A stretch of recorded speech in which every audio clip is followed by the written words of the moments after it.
Ladies and gentlemen, welcome back to Planet Tyro. I'm your host, Donald Wonder, and I'm joined once again with my buddy, the Cat-Faced Killer, the old boy. Yo. Yo.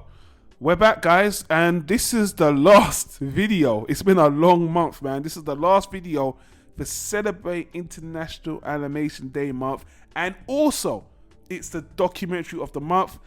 I wanted to find a documentary to end the month, and also something that was related to the realm of animation.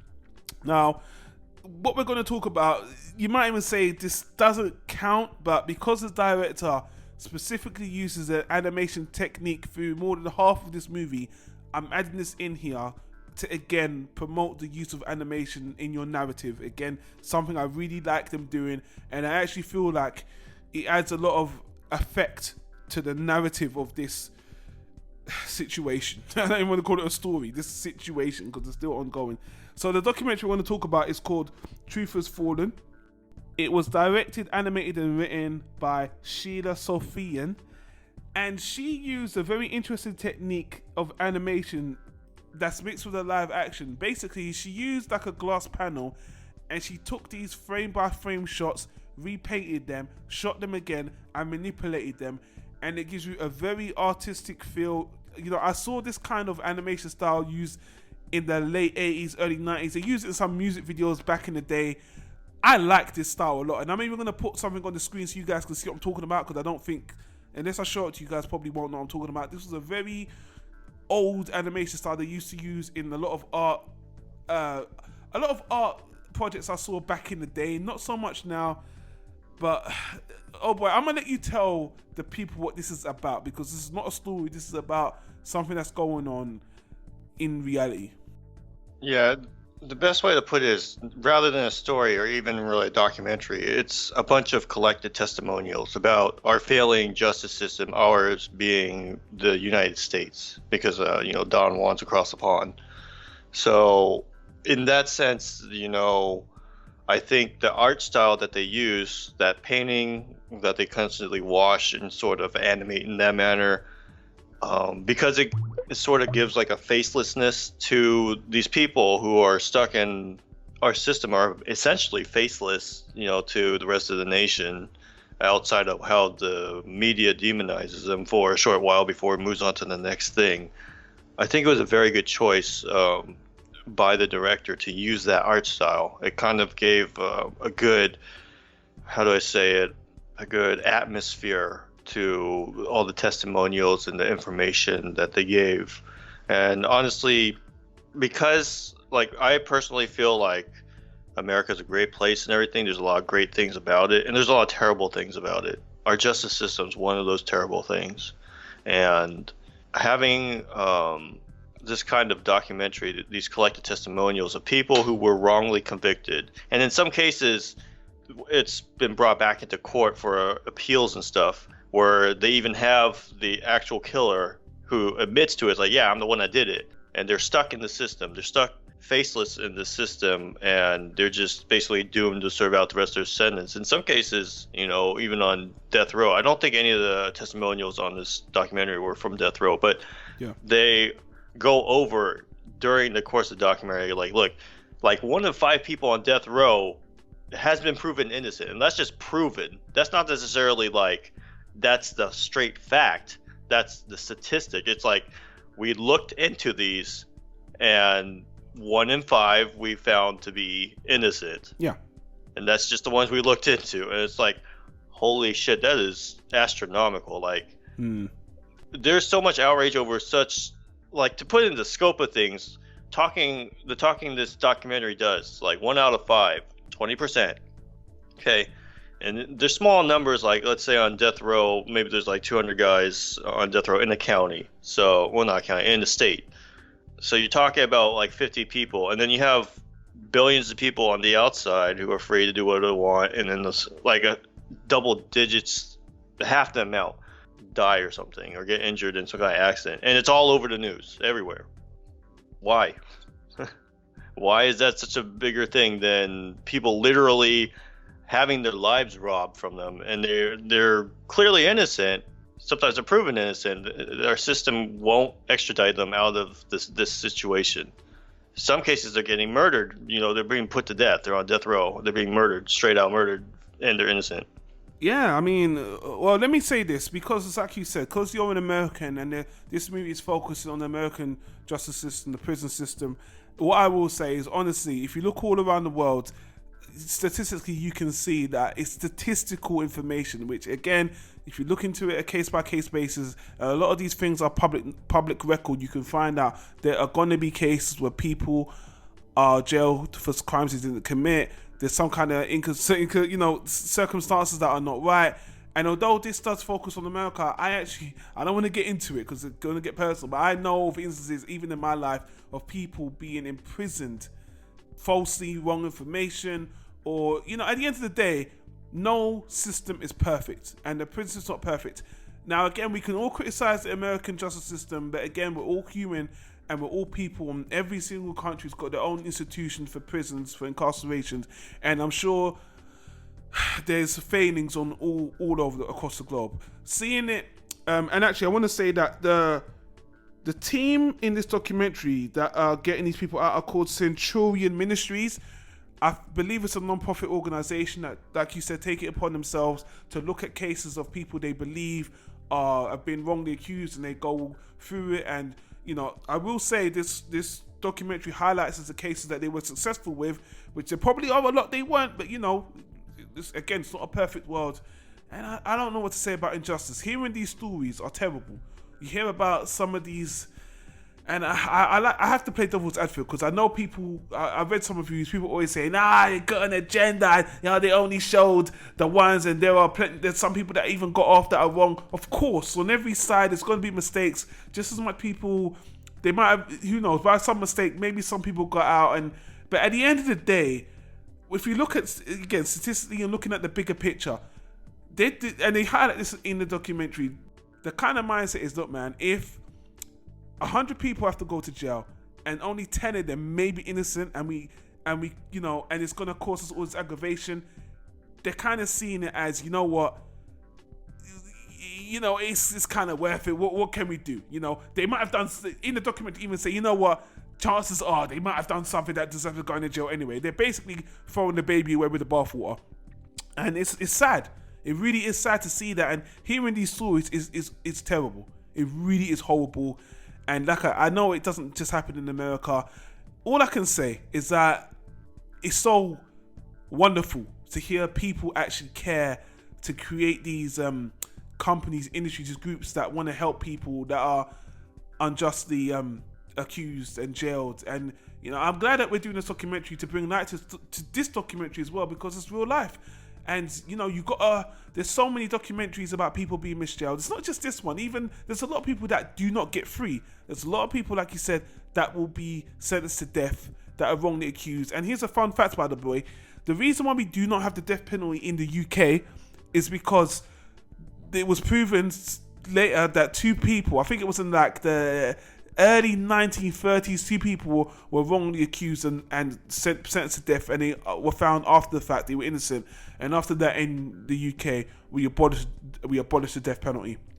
Now, again, that's just the UK. Other countries might have their own stories. I haven't done the research to go into that, but I don't know, man. Maybe things need to change. In a perfect world, I think in this documentary, or was it another one we'll talk about? They were talking about systems that could negate and minimize this kind of ridiculous, devastating, life-affecting mistake. There are things that can be done, and they need to be done, but there's so much bureaucracy, so much politics involved but let me not go on the whole ramble, because I've already gone on the ramble. The documentary was good.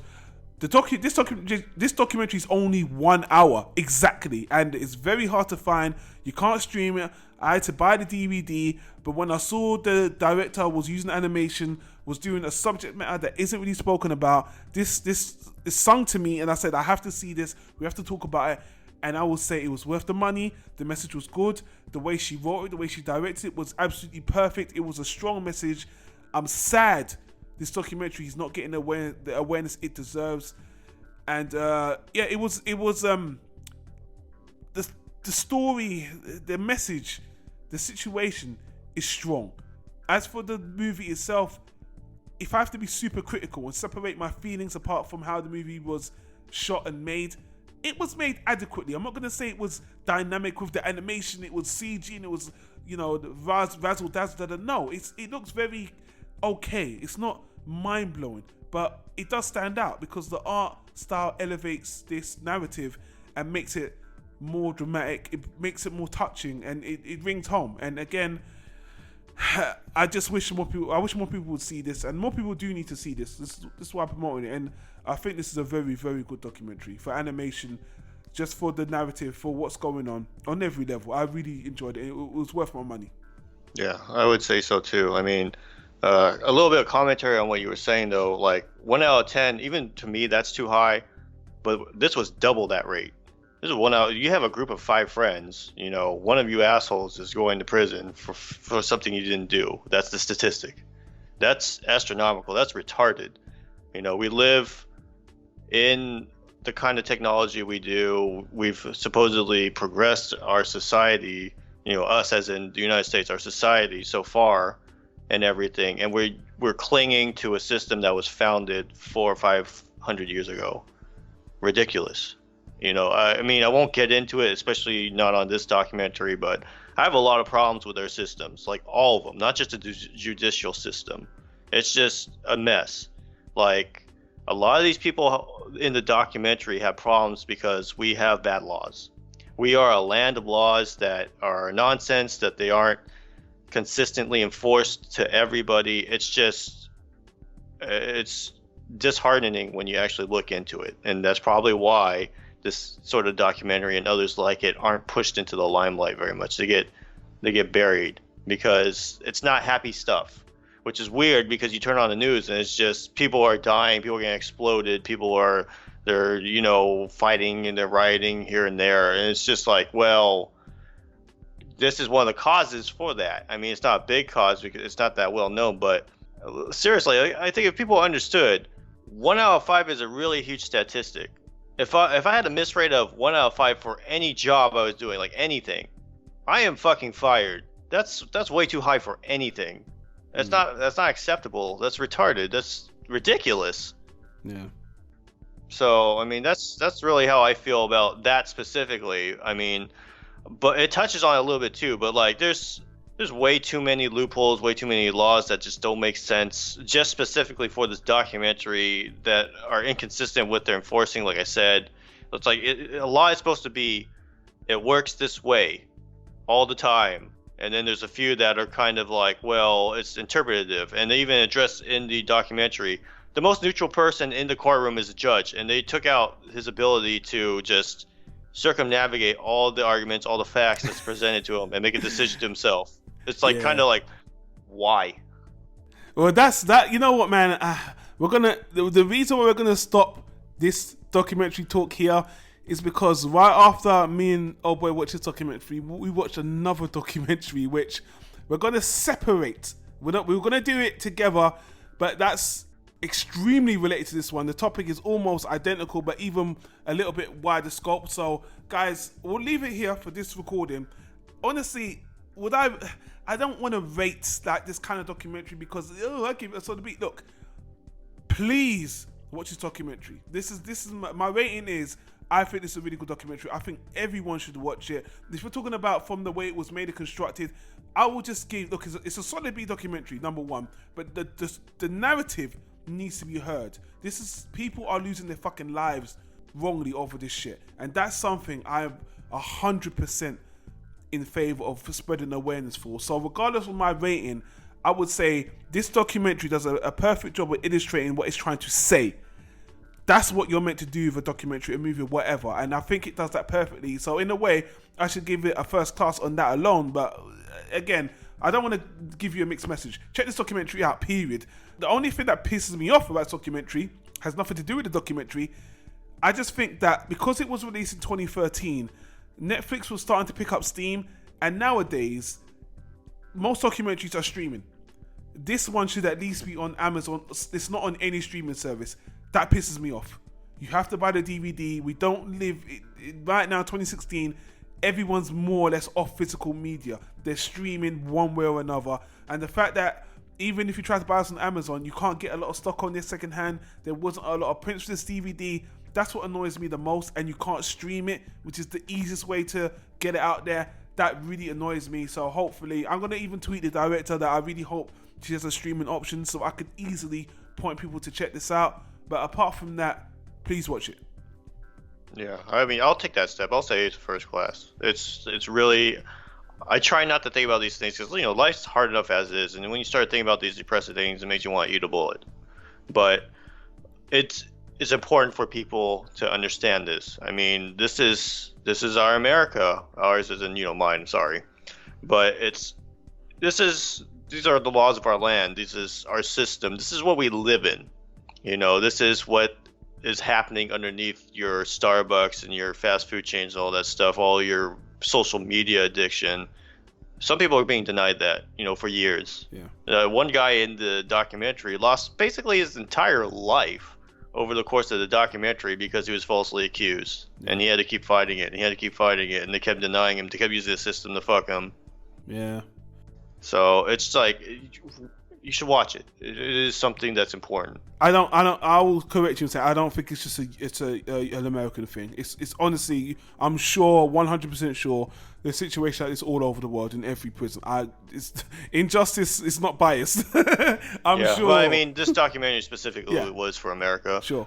Yeah, and I think it should start there because it's America's, biggest speaking point in the world right now with everything going on. So, whatever. But anyway, guys, before we go, and I usually say the annotation on the right and all that stuff that you see on the screen, we are going to talk about another documentary which is extremely related to this, tied to this, and although we're recording it at the same time, there's going to be a gap before I release it. So guys, I'll put a link in the description for the next documentary, which is extremely important to us, tied to this, and we're going to get into on the next one. So apart from all the annotations and subscribe to the channel, etc., check out our next video if you're interested in the narrative in this particular theme of being wrongly imprisoned or the jail system. We're going to get into it even more on the next documentary. Sorry if that's too serious for some of you guys, but on Planet Tyra we're diverse and we have to talk about things we're passionate about.